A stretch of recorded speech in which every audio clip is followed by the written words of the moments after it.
পাশাপাশি আজকে আমাদের এই ঐতিহাসিক জনসমাবেশে মিডিয়া বন্ধু যারা আজকে উপস্থিত রয়েছেন, যারা আমাদের এই জনসমাবেশকে কভারেজ দেওয়ার জন্য যারা এসেছেন,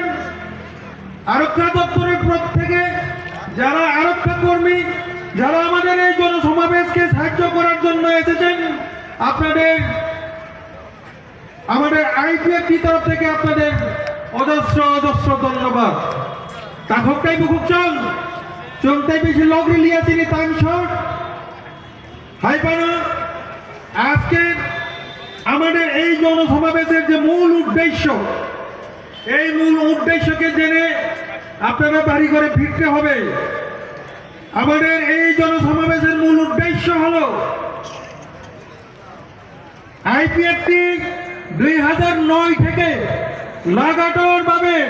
আজ পর্যন্ত ভারতের প্রধানমন্ত্রী, ভারতের স্বরাষ্ট্রমন্ত্রী, ভারতের রাষ্ট্রপতির নিকট ভারতের সংবিধানের 2 এবং 3 ধারা মোতাবেক টিটিআইডিসি এলাকাকে পূর্ণাঙ্গ রাজ্য, ত্রিপুরাল্যান্ড রাজ্য গঠনের দাবি নিয়ে 2009 সাল থেকে আজ পর্যন্ত মেমোরান্ডাম সাবমিট করে এসেছেন এবং বিভিন্ন ধরনের আন্দোলন আমরা করেছে এবং করছি। আজকে এই জনসমাবেশের মাধ্যমেও বর্তমানে যে ভারতের পার্লামেন্টের যে শীতকালীন অধিবেশন চলছে, আজ টিটিআইডিসি এলাকার এই হেডকোয়ার্টার খুমুলং এলাকা থেকে আমাদের এই জনসমাবেশের মধ্য দিয়ে আমরা আমাদের সেই ত্রিপুরাল্যান্ডের দাবির মেসেজকে দিল্লি পার্লামেন্ট পর্যন্ত পৌঁছে দেওয়ার জন্যই আজকের আমাদের ঐতিহাসিক জনসমাবেশ বন্ধুগণ।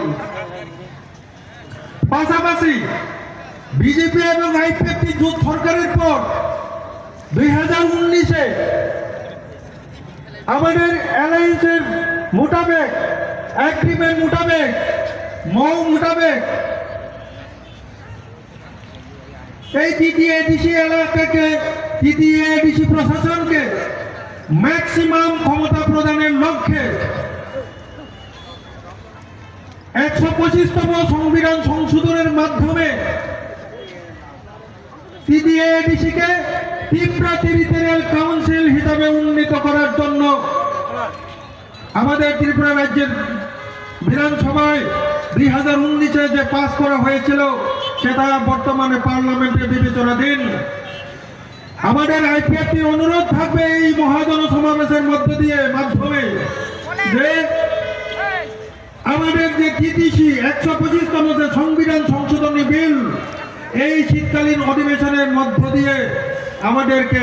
যাতে টিটিসি যে এই বিলকে পাস করে দেওয়া হয়